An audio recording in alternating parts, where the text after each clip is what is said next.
Do you have an e-commerce company? Have you grown exhausted from disruptive changes that have occurred with your online marketing efforts? If so, let me introduce you to my next guest, Zach Cassady-Dorion. He happens to be the Name Bubbles marketing guru, the go-to guy for both our online strategy development and revenue through our new newsletter and SMS campaign. So welcome to From the Basement Up podcast, Zach, and it's a pleasure to have you here. Thanks. It's great to be here. So just a brief background. Zach is the kind of guy you want in your corner. So I actually am always kind of calling him up, asking him to investigate things. E-commerce companies were always constantly challenged with a barrage of change. It never stops. We're hit from all angles. So whether the challenges are coming from new technology upgrades or new algorithms and ad channels, Zach approaches the problem with a calm, positive approach. And I think part of this, skill set you have is from your background. So we have to start there because your background has always kind of blown me away. So I would love to hear your background and tell the listeners about kind of Zach and who you were before. Oh my goodness, Zach, I have to introduce your company. So can you introduce, before your background, can you introduce ECD Digital Strategy to everybody? Absolutely. We are an e-commerce marketing ad agency. We work in three main areas. We work on the own marketing side, so email and SMS marketing and everything that goes along with that. So list growth, segmenting those lists, leveraging the lists, and then deploying all the marketing campaigns. And then we work on the website side. And so everything from website design and development to conversion rate optimizations, upsells, cross-sells, automated reviews, rewards programs, anything that's going to increase the average order value and increase the conversion rate for our clients' websites. And then the third side is paid ad management. So paid ad management mainly on Google, Facebook, Instagram, and Pinterest. Okay, so that was good. We're going to have all of this on our show notes. So because there's a lot there. And I was going to say too, for your average listener like me who doesn't know what a lot of that means, would you mind? I don't want to say dumbing it down, but yeah.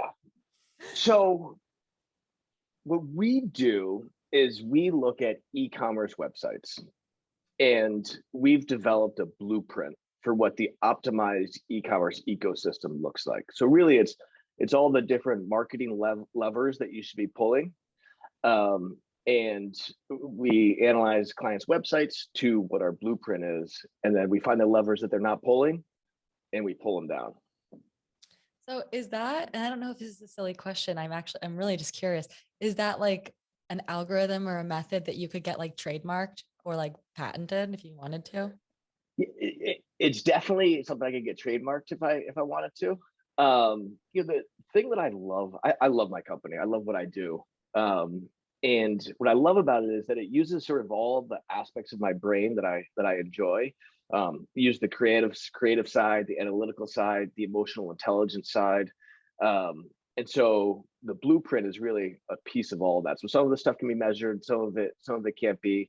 But yeah, I could definitely get that trademarked. I've thought about writing a book on the optimized e-commerce ecosystem. Okay, that would be Zach's second book, and we'll get to that in a little bit. So I don't really think you should, because it might just be a matter of like your personality, and that's why you have this blueprint like down pat. Yeah, I love people. My parents my mom was a social worker. My dad was a stockbroker, but my stepfather was a psychologist. And so first question I got when I came home from school was, how are you feeling? And so it was because of that I'm always thinking about how I'm feeling, how other people are feeling. But where that's so important with e-commerce is it's all about what people are thinking and what they're feeling when they're interacting with your website, and trying to guide people through to give them what they're looking for without them even knowing they're looking for it. That's awesome. So Zach, before we dig in too much with marketing and e-commerce, but we'll have some good tips in here. Let's go back to you. I want to hear your background. Sure. Um, there's a lot to it. My 20s, I was sort of a nomad. Um, I lived, traveled, and worked in over 35 countries, all around the world. I started a couple businesses in those countries. My first official business was a mountain bike tour company in the jungles of Costa Rica. And that was probably like that's probably one of the coolest things that I've That is done. so How cool. how long did you do that for? It was about a year. Okay. Why did that stop? So I had definitely had the wanderlust when I was younger. Okay. I wanted to experience and see everything, and I wanted to do it like the most challenging way possible. So I traveled to all these countries, mostly in the developing world, and I often had friends asking me, "Oh, yeah, let's go together. Can I go with you?" And most of the time, I just wanted to go by myself because not because it would be more fun, but because I knew it was going to be so much more difficult. Was And yeah, so Costa Rica, I moved there after college, and I pretty much like threw a dart at a map, and it landed in Costa Rica. And I went down to the Osa Peninsula, which is the most remote part of Costa Rica. It's all dirt roads. I landed I landed on a dirt runway on this four-seater plane, the largest plane that could fly there, and it took off. And I looked around and I thought, what did I just get myself into? Yeah. I think like any rational person, you Well, stop for okay, a second and say, and- what am I doing? yeah. Did you speak Spanish? Yeah, so in college I double majored in history and poli sci, and I minored in Spanish. Okay. And I grew up speaking Spanish. Both my dad has his PhD in Spanish theater. My mom speaks Spanish as well. Okay, good. So at least, so I'm just curious, did you happen to try to shoot for a country that spoke Spanish? Yes, I wanted. So really, what I wanted a warm tropical country. I went to school at University of Vermont, and so I was tired of the cold. I wanted warm, tropical, Spanish speaking. Okay, that makes sense. I get that. So once the bike tour things kind of started wrapping up, were you sad to leave, or were you like, okay, I've got something else in mind? I was sad to leave, but I was ready for my next adventure. Okay. So I Was it sold my bikes and then moved on. okay? So was it another dart on the map again? No, I went back. I met up with some of my high school friends, and we went to Nantucket for the summer. And so I went there to go bartend. And I had no idea what I was going to do afterwards. And then all summer long, we sort of just chatted and fantasized about what we were going to do afterwards. And all of us had just recently graduated college, and then we had a lot of different things that were on the plate. And we ended up moving. Me and one of my friends, we ended up moving to Hawaii. Oh, that's good. Oh my I like gosh. that. Good choice. Yeah, we are both so jealous. I know. So how long were you in Hawaii? About 3 years. Oh gosh. Where'd you live? Did you bop around the islands or did you choose one spot?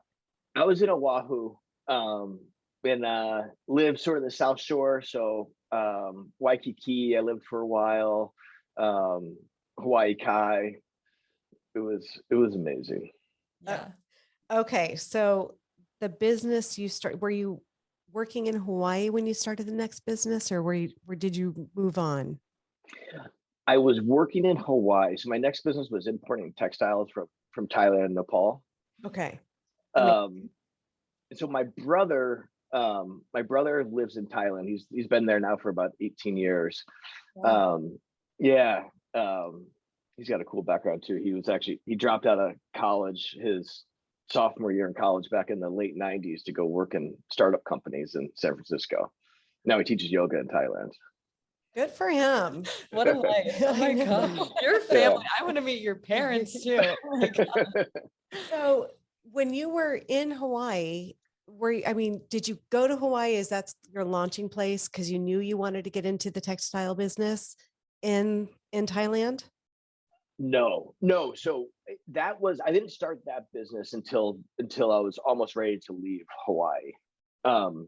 So I went to Hawaii, no idea what I was going to do. but we didn't have a place to stay, so we got off the plane and got in a bus to go to stay in a hostel.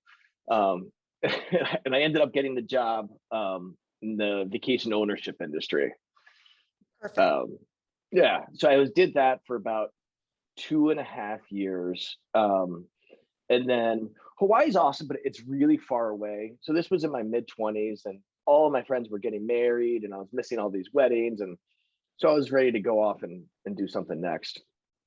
And this is probably like mid 2000, like 2006, 7, and this is when like the pashminas started getting really big. And so we started buying. It was my brother, found a good supplier, and we started, sending over, boxes by the, thousands and 2000s, 5000s.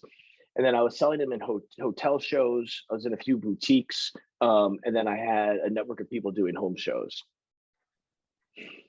What's a home? So just people. So I'd send them pashminas, and they'd invite their friends into their house, and they'd do, lay them all out and sell them. Cool. Then they'd get a cut, and I'd get a cut. Actually, that's kind of like the Tupperware model. So Yeah, pretty cool. exactly. Yeah. I sort of copied that. So I love that. How long did you do that with the textile industry? About 2.5 years. And this business was really a way to fund my travels. Okay. And So then, go ahead.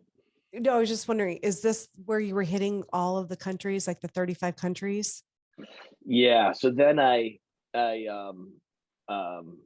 went from Hawaii. I actually got on a sailboat, and I sailed from Hawaii to California. It was a 4-person sailboat. That was wild. That's a whole nother story. I had no idea. We almost didn't make it. I had no idea what I was doing. You have to expand, please. All I can say is I'm glad I'm not your mother, because I would be a mess. I know, my poor mother. That sounds, I mean, part of me is like obviously horrified, but that sounds awesome. What the heck? Yeah. Well, so I was leaving Hawaii, and I was going to go to Thailand. And I was telling a friend of mine, and I was in my mid-20s. I probably thought I was way cooler than I was. And he said, "Oh, what are you going to do?" I said, "Oh, I'm just going to put up my sails and see where the wind takes me." I blush at even thinking that I said that. But what he said to me was, "Oh, interesting, you should say that. My dad is leaving to go sail around the world, and he needs one more person on his boat." And so I said, "Well, I can't back out now. I pretty much said that's what I wanted to do." So I raised my hand. I said, "Okay, yeah, let's do it." It was awesome. We had to turn around a couple times. We were in like 40-foot seas and 50 mile an hour winds. We left at the wrong time of year. So in the winter months is when Hawaii gets all the big surf. And so it was like a power sail that we had to do. And the seas were just really rough, and the boat wasn't ready. So Thank God you made it. yes, you made it. So that's good. And I just wanted to ask, were you a sailor? Like, how did your stomach do? No, I wasn't a sailor, and I wasn't. I thought I was going to be okay. And for the first few days, I took like not Dramamine, but it was like a prescription seasickness thing. But it just made me exhausted, and so I stopped taking it, and I ended up being fine. Okay. Oh my gosh. That's lucky. Yeah. I mean, but yay, you're here, because Yeah, we love having you here. I'm like, it's so funny how much you're like, that's just such a downplayed, crazy story, like that you read about and see about in movies or something, just crazy. So, but I think it's important for the listeners to really kind of see that, as individuals, we evolve and we grow and we learn from our experiences. So having all those experiences and bringing them back to your business, how has it helped you become a better business person? So that sailing trip, I had no idea what I was doing. I had no idea what tomorrow was going to hold, but I was okay with it. And I just kept on going. And then I had a lot of times in my travels over the next bunch of years where I was traveling in a country where I couldn't speak the language. I really had no idea what was going on, but I was just okay with it. And that taught me to sort of be okay with the unknown, to have faith in myself, to have confidence in myself that everything was going to work out and I'd be able to figure stuff out as I go.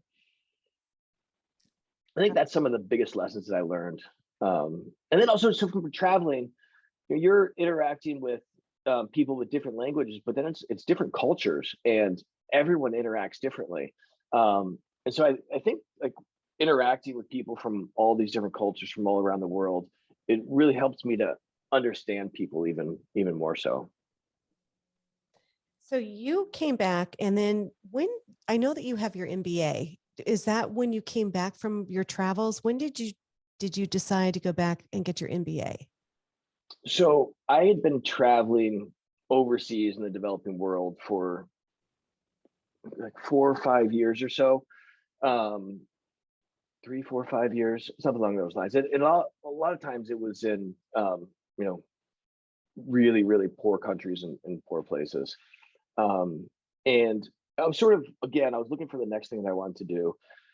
And I wanted to get into business. I think I've always been sort of an entrepreneur at heart. I think that's sort of like why I was traveling was, I was the entrepreneur side of me, the risk-taking side of me. But from starting the other two businesses, I was sort of knew I was lacking some business knowledge. So I wanted to go back to school and get that knowledge. So that's why I decided to go back and get my MBA. When you look back at your undergrad, and I know that you had more of a poli-sci history, Spanish, are you glad, or do you wish that you had done business school originally? Because not at all. Okay. Because I loved what I studied. good. I oftentimes am sitting here going, what did I do? Because I ask you things, because I'm not a business person at all. And there's so many times where I'm trying to find books or things and asking people, and I'm like, God, if I had just been a business major, this would be so much easier. And then I question, would I even be here if I had been a business major? Yeah. So what I studied, it taught me how to research. It taught me how to write. But most importantly, it taught me how to think, how to analyze events, analyze data, and then how to take what I was analyzing and put it into a story. And I think that education was invaluable. So the next thing, and this is fascinating, and you just told me, and we've known each other now for a few years or a couple of years, and I just found out about your crowdfunding background. Okay, so this is also a big one that kind of blew me away. You have to explain to everybody your background in crowdfunding. Yeah. So I graduated from my MBA in 2010, and I moved out to San Francisco. And keep in mind, 2010, that's like right, about the worst time to graduate from business school. It was during the Great Recession. And so I was out in San Francisco. I was consulting for a few different technology companies. And me and two other colleagues, actually two guys who had graduated from my business school about 10 years before me, we were trying to start a business. And we couldn't get funding.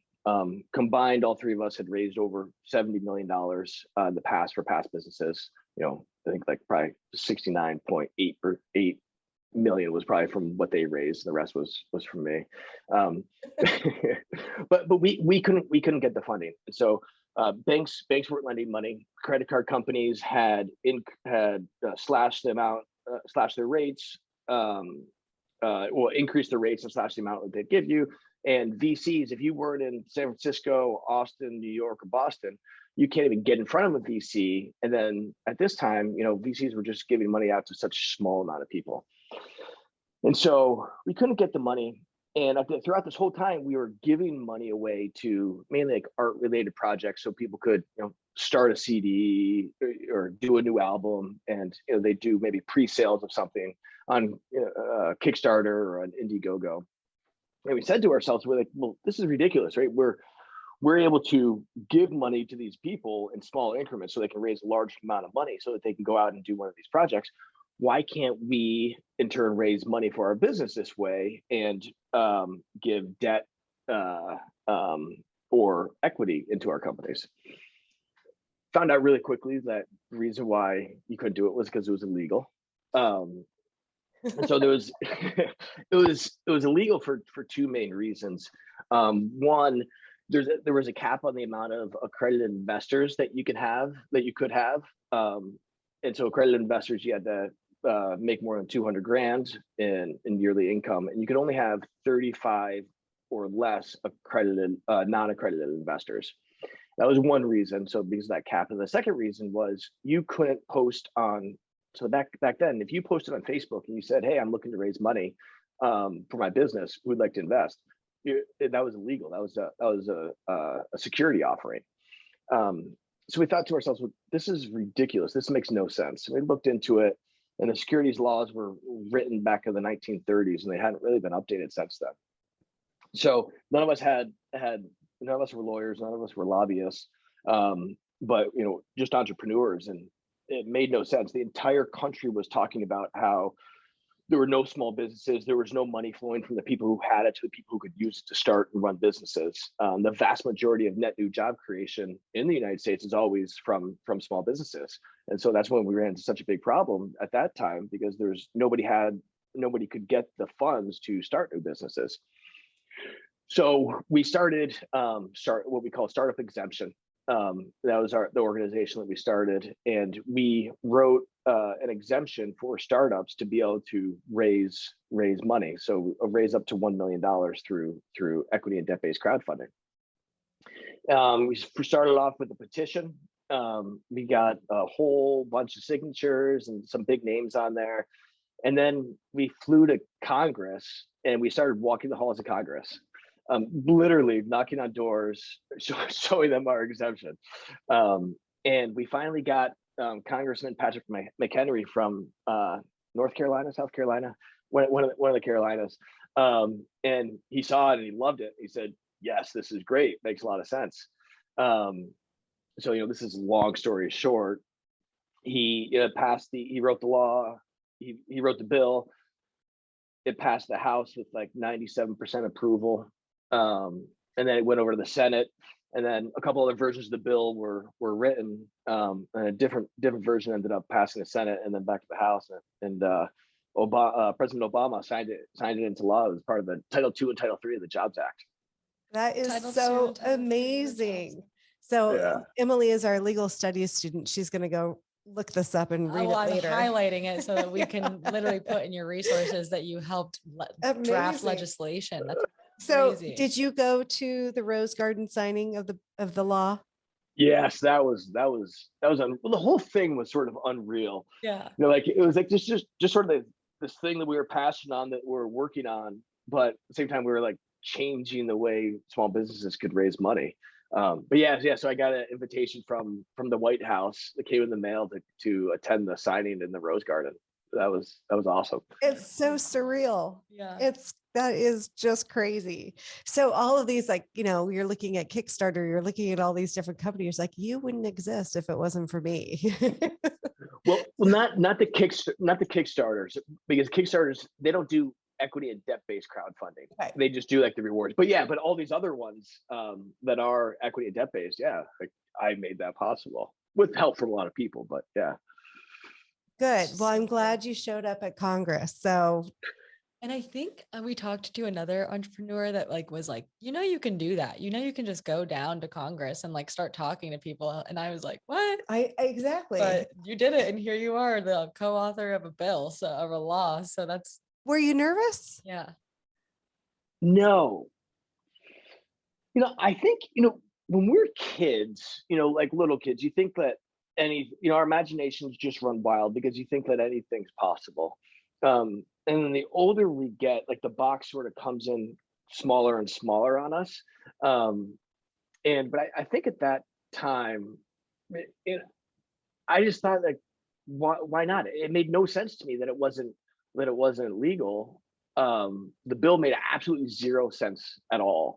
And so I was like, well, if it doesn't make sense to me, it's not gonna, these guys are gonna agree with it. So yeah, I like that. It's true because yeah, isn't it true that the younger your generation, like right now, you guys are the inventors. You're pushing culture with the music, with everything, and you're right, Zach. Once you hit a certain age, things are just what they are. Yeah. You're in the change mode right now. I think even developmentally, when you're a kid, you have imaginary friends, and you want to grow up and go be a scientist and go to the best school in the whole world, and you grow up and I mean, I remember I grew up and I was funny. I always thought I would like go to, I don't know, somewhere super crazy. And then I grew up and I was like, I think I'll just stay in state, and save money and do something, like the parameters just become more finely drawn, I guess. So, and a couple other things I think happened out of this crowdfunding law that you helped draw up. One, you published a book, and that was a big deal. I mean, that's a big deal. And then Yeah. was that when you were also on Entrepreneur magazine? Yeah, it was around the same time. So I co-authored with my two other colleagues, crowdfund investing for dummies. And that was such an amazing experience. I got a phone call out of the blue. It's an unknown number, and I answered, and it was a publisher at the Wiley Group. They published the dummies books. Yeah, I was gonna ask. Yeah.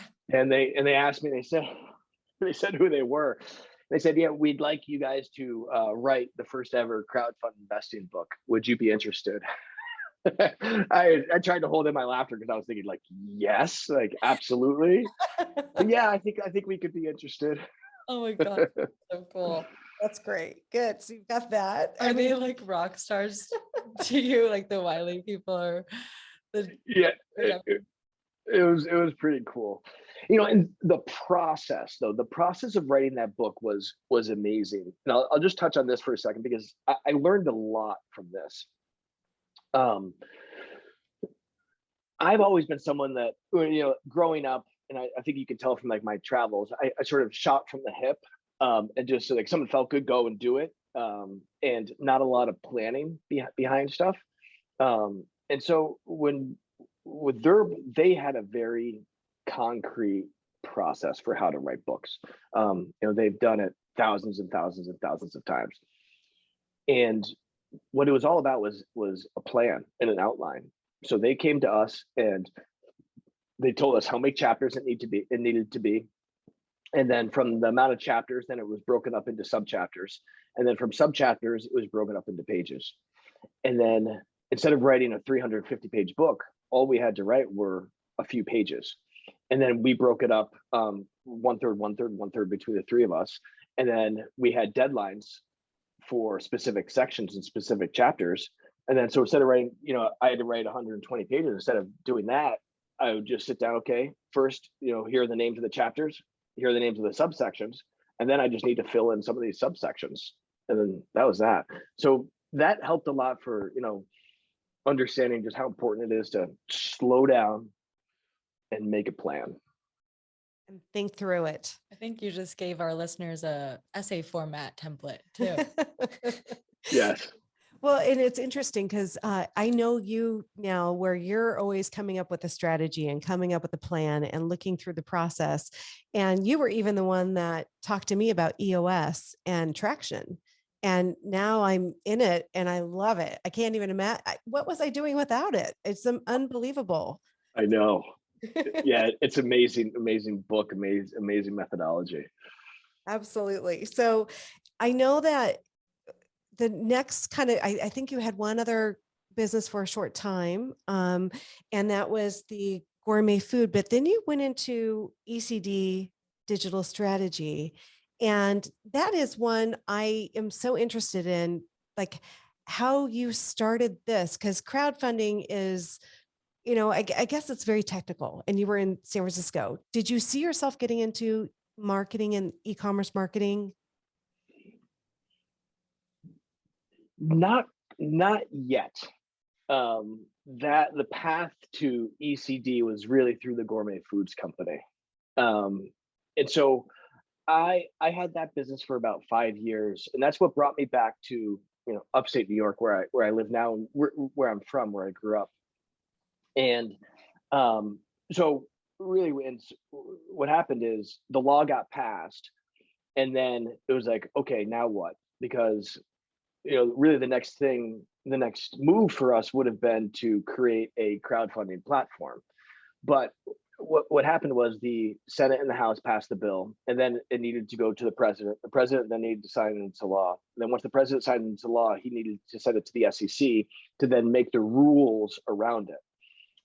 They were given 18 months to do that, but it was clear they weren't really on board with it at all. So it was very clear from the beginning that it was going to be a lot longer. So it ended up taking like 3 years from the time the bill got passed before you could actually go out and do crowdfund investing. Okay. So I needed an income. I needed to make money. So it sort of led me to how I started the gourmet food company. I moved back home to the area, and I opened up my first shop in Rhinebeck, New York, and then a shop in Tarrytown, and my third shop in Bronxville. And I loved parts of that business, but I hated a lot of it as well. But I learned more from that business really than from a lot of other experiences, as far as like the things that have made me successful at ECD. Mainly, I loved the e-commerce part of it. I loved the marketing side of it, building websites, the paid ads. I loved all of that, but I could never spend my time in it, because every time I would sort of pull myself out to focus on what I loved, I'd get pulled back into managing the retail stores. And that was definitely not for me. Okay. So I sort of closed that business, sold a small portion of it. And then I was looking for my next thing to do. And I took all the things I loved from that business, and left all the stuff I didn't love, and started ECD Digital Strategy. So can you tell the listeners what ECD stands for? Yes. And this is something that's important to me. So on the website, if you go to, it's e-commerce, conversion, and demand, really the three things that we do. But at the gourmet food business, I was working too much. I was super, super stressed out, and I was putting my family second. And it was just because I was just completely overwhelmed and buried by the business. And so when I was looking to start my next business, one, I needed to make sure my wife was on board. But then I wanted to make sure that I kept what was really important to me in the forefront of my mind, which was my family. So what ECD really stands for is it's my wife's initials, Erin Cassady-Dorion, but then also my children's, the initials of my three kids, Estella, Cece, and Dakota. Oh, I love that. is precious. So every day when I'm looking at it, it's, and I get stressed. I have times when I work too much, but I look at my logo and I remember, this is why I'm doing it. So yeah, I I love love that. It's so important, and you forget, and you don't get those years back when your little ones are small, and you've got to make sure that you take in every moment, especially as a business owner. Just the days fly by, and you don't, and then suddenly the years are gone. Yeah. You're proving it's a balance, and anybody who is a wannabe entrepreneur and has a family, and they can do both if they find the right rhythm of things. Yeah. And anybody can find the rhythm. But I think one of the things that I learned is from my past business to this business, is that the way that helped me find the rhythm was going slowly, not biting off more than I could chew, focusing on my strengths. And really it's, understanding your weaknesses but focusing on the strengths, and then finding people who can do the weaknesses. So that's what I'm really good at. Yeah. Subtle flex.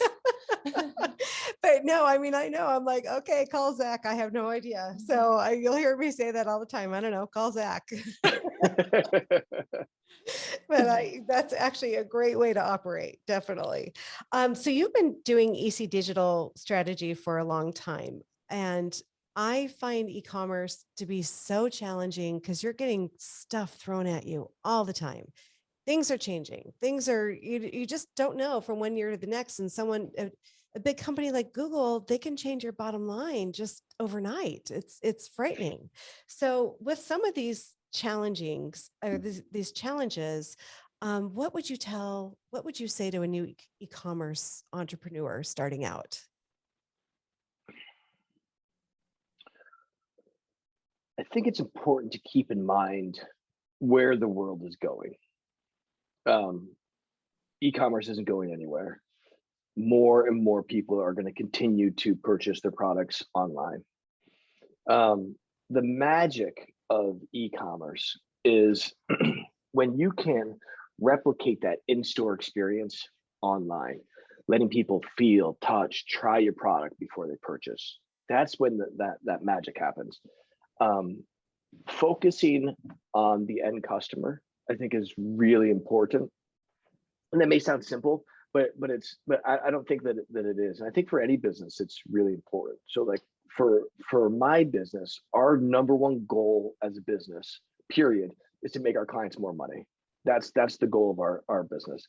For e-commerce companies, I think it should be creating and providing the best possible product for the end customer.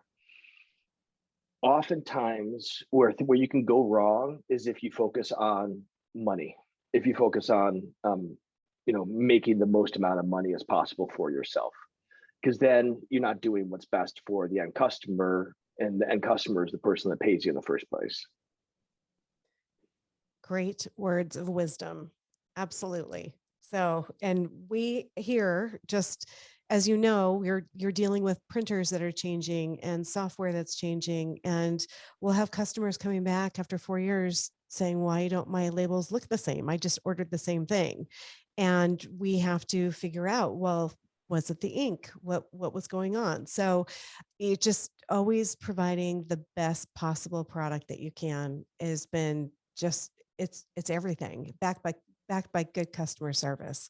So, but on the marketing level, I guess what has been the most rewarding thing that you've noticed, like working with clients?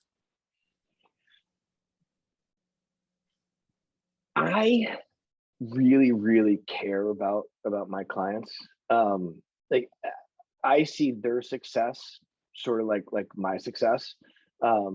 In a lot of ways, I mean, it is, but I love going into a client, uh, analyzing them to our blueprint of the optimized e-commerce ecosystem, and seeing some levers that they're not pulling, and then just being able to pull those levers and watching the client make tons of more money.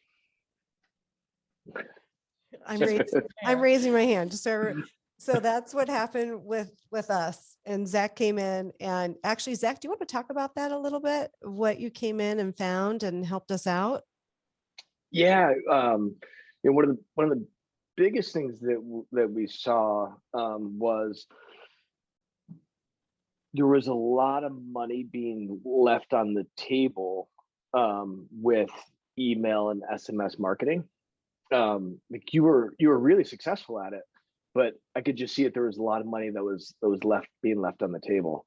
And so, we implemented an SMS marketing strategy, and then we really dove deep into the email marketing strategy. So both for the list growth, and then segmenting the list, and then leveraging the list to just massive increased revenue from that channel. Yes. It sounds so professional when you say all I of know. this. So I was watching this, and Zach will send over the report, and I'm looking at this and I'm like, holy smokes. And of course, like as an entrepreneur, you're like, why didn't I know this earlier? But it was just such good news. So fantastic. And you did a remarkable job. Mhm.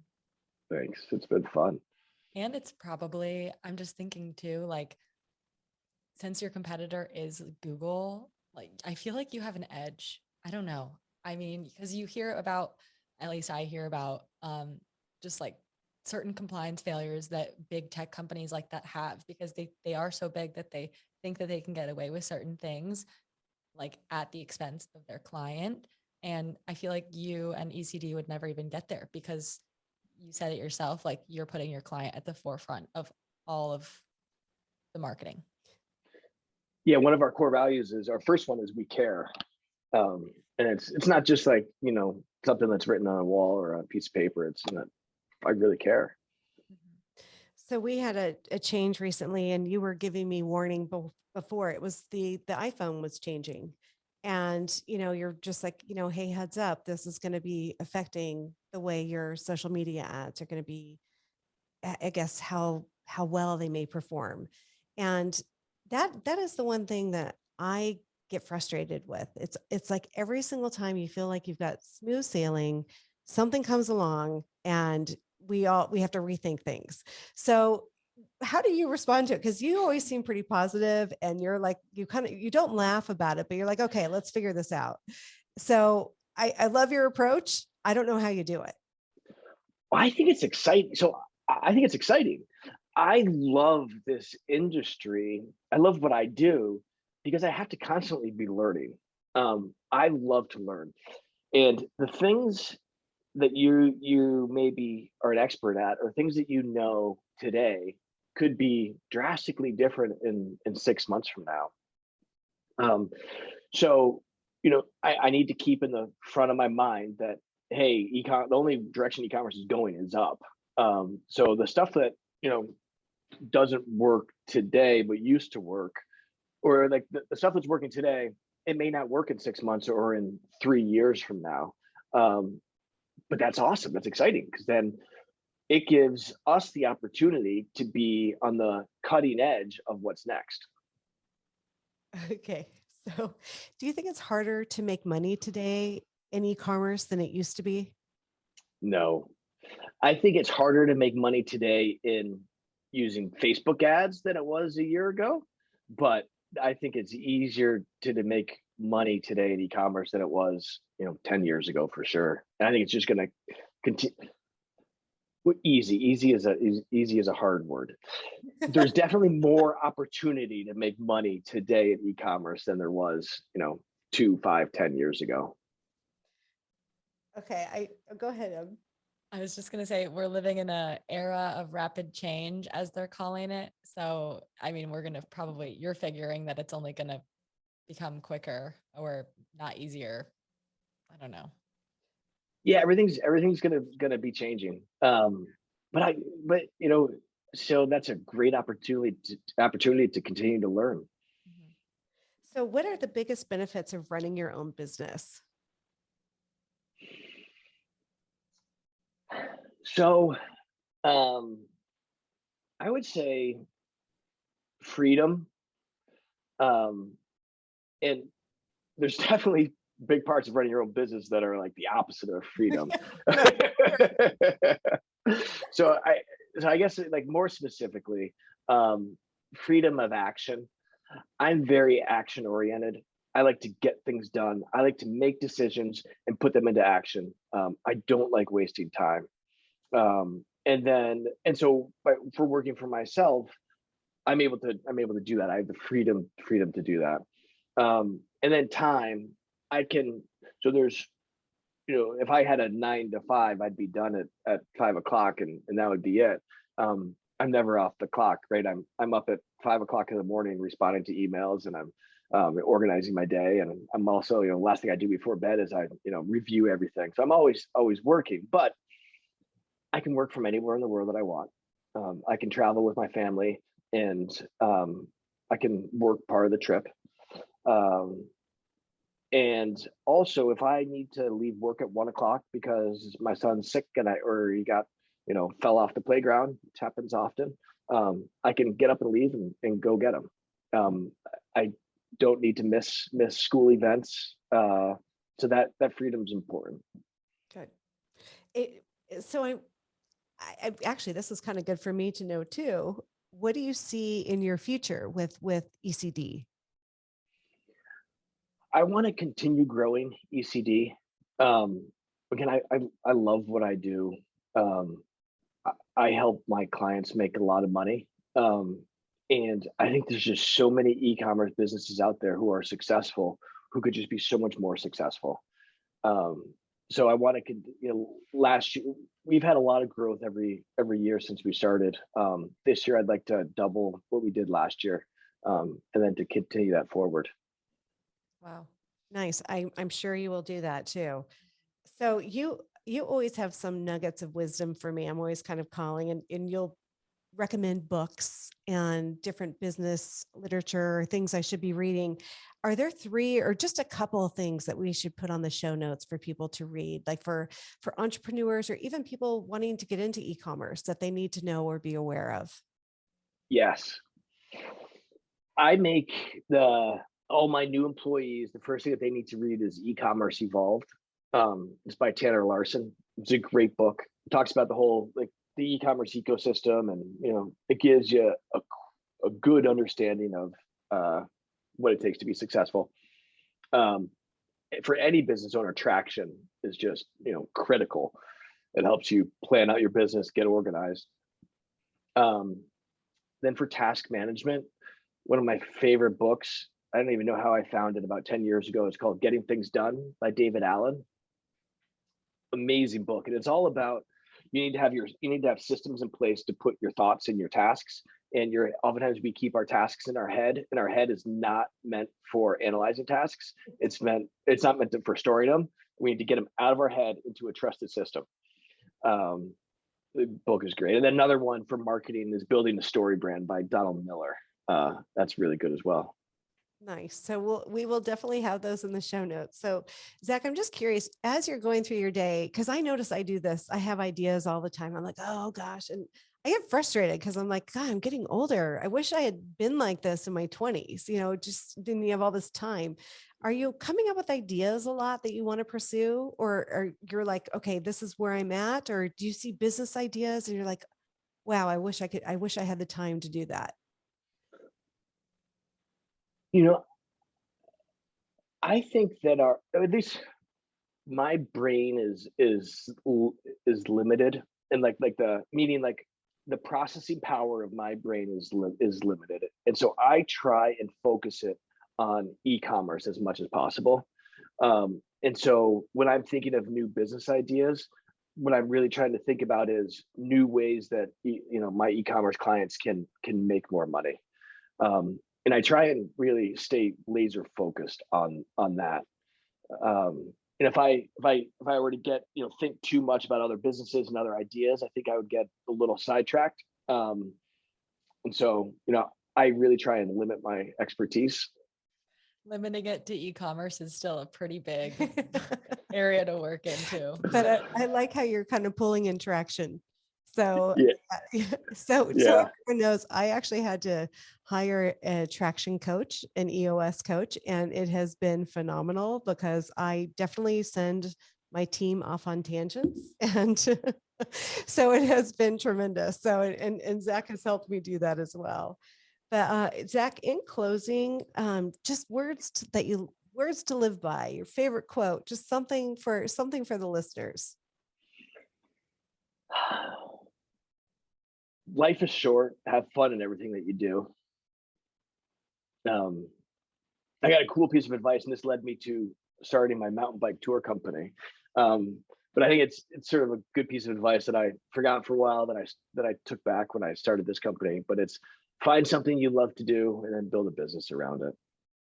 I love that. That is great. And by the way, just so the listeners know, you are a mountain bike coach for one of your daughters. And I love that. So you're doing some fun stuff on the side. And part of being a business owner, you can put your hours around it.